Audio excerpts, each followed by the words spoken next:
اشہد ان محمد رسول اللہ۔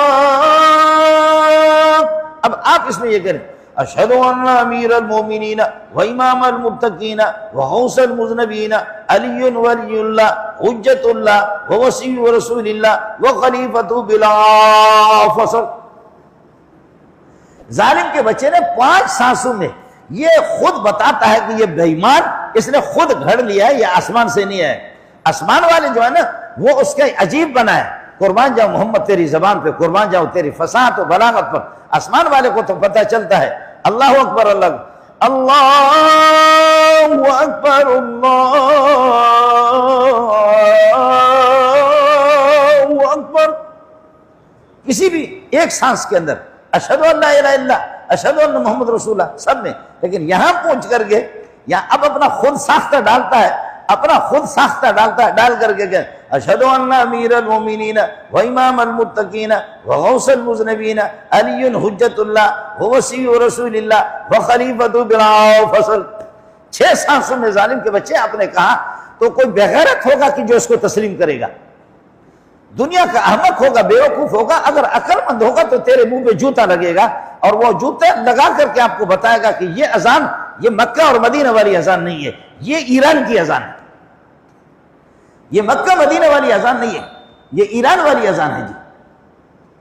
اس لیے ان کنتم تحبون اللہ، اور آپ نے دیکھا حی علی الصلاۃ حی علی الفلاح کے بعد حی علی خیر العمل، یہ پتہ ہی چلتا ہے کہ ظالم نہ اس کی آواز بنتی ہے، نہ اس کی ترتیب بنتی ہے، نہ ایک سانس میں وہ سب کچھ پتہ چلتا کہ یہ آسمان والی اذان نہیں۔ بدعت کی پہچان یہی ہے، میں نے عرض کیا۔ الصلاۃ والسلام علیک یا رسول اللہ، الصلاۃ والسلام علیک یا حبیب اللہ، الصلاۃ والسلام علیک یا رسول اللہ، الصلاۃ والسلام علیک یا اکرم خلق اللہ۔ اس مسجد میں اس طرح ہے۔ دوسری مسجد میں آپ جائیں گے، الصلاۃ والسلام علیک یا رسول اللہ، الصلاۃ والسلام علیک یا حبیب اللہ، الصلاۃ والسلام علیک یا رسول اللہ، الصلاۃ والسلام علیک یا شفیع المذنبین۔ یہ 2۔ تیسری مسجد میں جائیں گے، الصلاۃ والسلام علیک یا رسول اللہ، الصلاۃ والسلام علیک یا حبیب اللہ، الصلاۃ والسلام علیک یا رسول اللہ، الصلاۃ والسلام علیک یا نورا من نور اللہ۔ 4۔ 5ویں میں جائیں گے، الصلاۃ والسلام علیک یا رسول اللہ، الصلاۃ والسلام علیک یا حبیب اللہ، الصلاۃ والسلام علیک یا رسول اللہ، الصلاۃ والسلام علیک یا رحمۃ للعالمین۔ ہر مسجد کی اذان سے پہلے ہے، پتہ ہی ہوتا ہے، اور مولوی کو خود بھی اس مسجد کے امام کو اور مؤذن کو پتہ بھی نہیں ہوتا، وہ مؤذن کبھی کچھ کہتا ہے کبھی کچھ کہتا ہے۔ اذان میں ابو داؤد کی حدیث آتی ہے کہ اذان جب ختم ہو گئی، اذان ختم ہونے کے بعد مثلا بارش ہو رہی ہے، سردی ہے، بارش ہے، کیچڑ ہے، اس کیچڑ کے موقع پر مؤذن نے جب اذان ختم کر دی تو اب مؤذن کو حکم ہوتا ہے کہ اعلان کر دو کہ بھائی اس کیچڑ میں بارش میں تم نہ آ جاؤ اور اپنے گھروں کے اندر نماز پڑھ لو، آج جماعت تم پر معاف ہے۔ یہ کون سا طریقہ ہے کہ آپ آئیں گے، اٹھیں گے، گریں گے، اٹھیں گے، گریں گے، اور کیچڑ کے اندر اللہ آپ کو اس طرح تکلیف دینا نہیں چاہ رہا۔ تو چنانچہ اذان ختم ہونے کے بعد جب مؤذن اذان کہتا ہے تو اذان کے بعد مؤذن کو حکم یہ ہے، الا فصلوا فی الرحال، الا متنبہ ہو جا، صلوا فی الرحال، اپنے ٹھکانوں کے اندر نماز پڑھ لو۔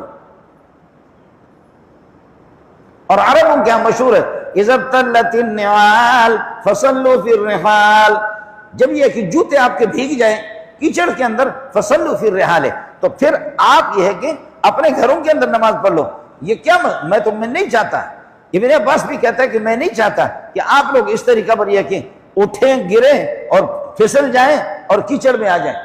لیکن ہوا یہ کہ ابن عباس نے ایک دفعہ اس نے یہ کیا کہ مؤذن کو کہا کہ جب آپ کہیں گے کہ حی علی الصلاۃ حی علی الفلاح، اس کے بعد آپ اعلان کریں، حی علی الصلاۃ کے بعد آپ اعلان کریں، اعلان یہ کر دیں، الا فصلوا فی الرحال،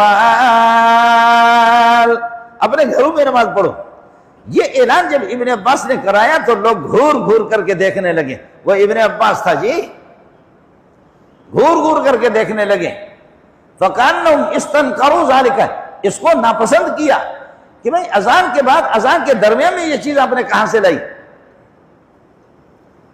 اس لیے صحابہ نے اس کو پسند نہیں کیا۔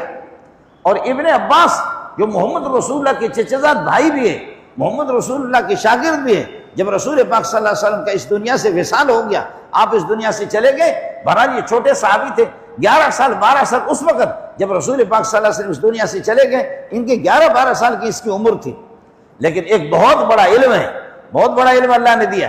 لیکن اس مسئلے میں اگر اس مسئلے میں ان سے چونکہ عام صحابہ کی رائے اور ایک متواتر جو عمل چلا آ رہا ہے اس متواتر عمل کے خلاف تھا، تو فَكَأَنَّهُمْ أَنْكَرُوا ذَلِكَ، اس کو لوگوں نے ناپسند کیا کہ نہیں، اس کی اجازت نہیں ہوگی، اس کی اجازت نہیں ہوگی کہ آپ اس طریقہ پر یہ ہے کہ اذان کے درمیان میں اعلان کرا دیں۔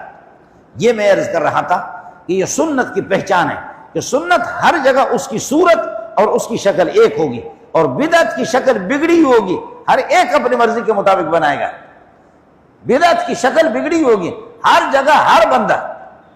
اور جیسے کہ آپ نے دیکھا، اللہ آپ کا بھلا کریے کہ اس میں الصلاۃ والسلام یا رسول اللہ اذان سے پہلے، اچھا عجیب بات ہے، رمضان کے اندر یہ ختم ہو جاتا ہے۔ رمضان میں جیسے سورج غروب ہوتا ہے، اللہ اکبر اللہ اکبر، ارے ظاہر الصلاۃ والسلام کدھر گیا؟ رمضان میں تو پھر آدمی نفل پڑھ لیتا ہے، فرض کا ثواب ملتا ہے، اور ایک فرض کا 70 فرضوں کا ثواب ملتا ہے، تو ایک صلاۃ والسلام کا آپ کو 70 صلاۃ والسلام کا ثواب ملے گا۔ لیکن رمضان میں مولوی صاحب کو بھوک اس طرح لگی ہوتی ہے، ظالم فوراً سورج غروب ہو کر کے فوراً وہ شروع کرتا ہے کہ اللہ اکبر اللہ اکبر، یہ صلاۃ والسلام کدھر چلا گیا؟ رمضان میں تو ایک صلاۃ والسلام پڑھو تو 70 کا ثواب آپ کو ملے گا۔ اس کو پتہ بھی ہے کہ یہ میں نے بنایا ہے، اس کو پتہ بھی ہے میں نے بنایا۔ پھر جس توازن کے ساتھ آپ دیکھیں گے نا، توازن کے ساتھ جیسے اعمال چلے، اللہ اکبر اللہ اکبر، اللہ اشہد ان لا الہ الا اللہ، اشہد ان لا الہ، ایک سانس میں اشہد ان محمد رسول اللہ، اشہد ان محمد رسول اللہ، حی علی الصلاۃ حی علی الصلاۃ۔ اب میں آواز کے ساتھ آپ کو اذان دے دوں تو اس میں ٹیم لگ جائے گا، لیکن ایک توازن کے ساتھ، ترتیب کے ساتھ یہ سلسلہ چلا آ رہا ہے۔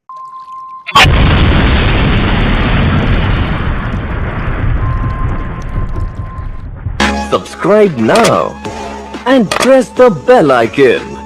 Never miss an update.